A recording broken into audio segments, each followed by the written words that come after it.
Yeah, you got to match salaries, but you keep, and in addition to that, so your starting lineup going into next season is okay. You have another trade, Stephen. A similar return, but some different teams here. So the template is very clear in terms of the return for the Suns.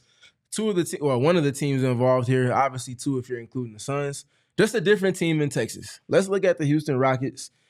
You see the template for what the Suns are getting in Claxton and Johnson. We don't need to rehash that. They will be getting Tari Eason in this, who I think fits very well defensively in ways different from the ways that Sohan would fit with the Suns, but would still provide a similar impact. A little bit more perimeter-oriented than front-court-oriented, but... Do you think that those three would be a really good front court next to Book? Tari, Absolutely. Cam, and Claxton, they could all play together too? 1,000%. Yep. Gives you all the versatility you want on offense and defense. Mm-hmm. In addition to that, also gives you blue-collar guys, 3 through 5, all three of them. Houston gets, obviously, Kevin Durant, Noah Clowney, Dariq Whitehead, as well as the number 52 pick from the Suns. So it'll be a second-round swap that the Suns are getting into with the Rockets here. And then Brooklyn will be getting Jalen Green, Jabari Smith Jr., Reed Shepherd, Jock Landale, and the number 10 pick. I mentioned them wanting to punch up to get into the number 10. That's exactly what will be going on here. You know, I like it. Nobody is giving up a top 5 pick, obviously, because you don't have it. Yeah. The Nets have 2 top 10 picks then at 8 and at 10. Mm-hmm. The Rockets are getting KD for Tari Eason. I guess you're giving up Jabari as well, which I know they don't love. That might be a little too much value going out from Houston's end. This is a caveat I wanted to get to. I hope you brought it up. So looming with the Rockets, they pushed back the deadline for the extension talks with Fred VanVleet. Obviously, if you get Kevin Durant and you're trading away Jalen Green, you want to keep Fred VanVleet around.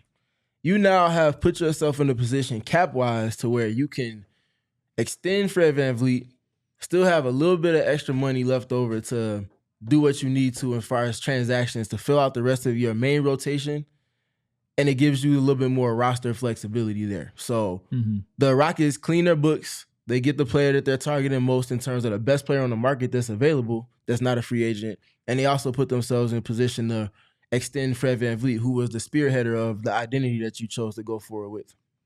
I think it's interesting. I don't think that Houston would want to part with that much, but you got to match the salaries at a certain point, though. That's the thing.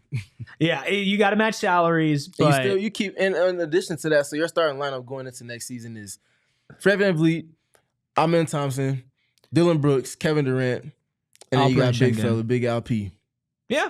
I mean, that's still so a you're good looking team. for rotation pieces. I don't know if you still have Cam Whitmore, who would be your super sub. I just don't know if the Rockets are that desperate to make the step now. I'm not saying that they can't, in theory, be maybe a better team if they do that. You are sacrificing a lot of your future. A lot of it. But I do wonder if at the end of the day, if the price gets too high, Houston just looks at everything and just goes, we can wait a year and see who's on the market next year. Right, we can wait a year and see the next team Kevin Durant wants to go to. It's not gonna hit the same when you ain't got number 10 though. It's true. No, it's true. 10, but you will have drafted 10, and so then you have that, and maybe you hit on 10, and maybe that changes things as well for Houston. We all silly like the mayor.